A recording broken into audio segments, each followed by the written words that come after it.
is that time of the year again. Instead of being autocratic and adding whatever they want to Minecraft, Mojang is presenting us with democracy. Even though last year showed that democracy isn't ideal when the vote takes place on Twitter and that influencers can sway the vote. But we had some pretty bad mobs last year, all three which were basically reskins. Is this year any better? Let's take a look. Without a doubt, Mojang did improve this year on the proposed mobs. I feel like even they knew that the glow squid was a lazy and terrible idea, and that they had to put forth more effort this year in their creativity. We had no reskins this year, which is great. We got 3 unique mobs.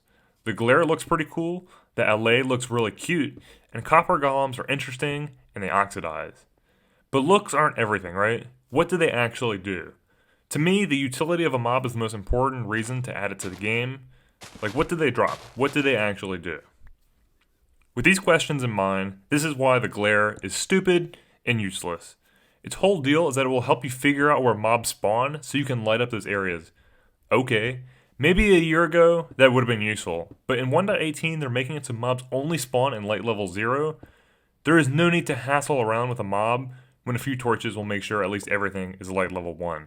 Why do you need a mob to tell you where mobs are spawning? I think you would be able to tell by where the mobs are actually spawning. People defend it because Bedrock doesn't have an F3 feature to look at light levels, but I think it doesn't matter because of light level 0. An F3 makes the glare redundant on Java, and walking around every block with F3 is tedious anyway. Having to find, get, transport, and use a new mob to do the exact same thing as F3 would be even more tedious than the single button. They made a really cool looking mob, but they also made it completely useless, which is kind of irritating. I really don't want this one to win, and I will be salty if Dream pulls another stunt like last year for this one.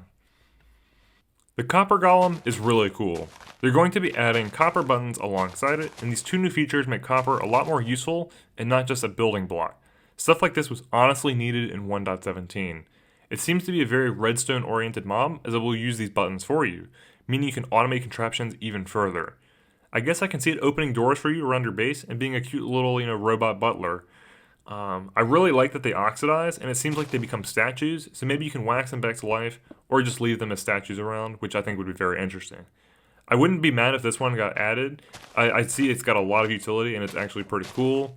I'm just not big-brained enough with Redstone to vote for it myself, but I definitely think it would be a good addition to the game. Now, the Allay is amazing. It's like a cute version of the Vex, which is already a cool mob. And you like cute mobs, right? This thing's really cute. It likes note blocks, which I like, because note blocks are pretty much useless, and this mob would give them more functionality and a reason to build them in survival outside of your Rickroll or Wonderwall song contraptions.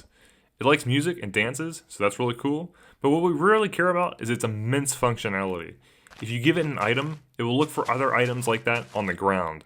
This will be insane for automated farms. Like, I could give it a pumpkin, and it'll basically be a flying hopper minecart for my auto pumpkin farm, which saves a lot of rails and space, and a lot of time building. This principle could apply to so many farms and collection systems, and the potential is off the chart. It'll be very interesting to use. It could pick up some stone behind you as you dig out a massive space underground, so you don't have to constantly go back to your chests. Overall, it's just a great mob, and I think it's the obvious choice to win, so that's what I'm going to be voting for. But last year, I thought the Iceologer was the obvious choice to win, and the brain dead community voted for a completely useless mob. So what do I know? Leave your thoughts down below. What are you voting for? Do you still hate the glow squid? Do you still hate Dream? Is the glare cool?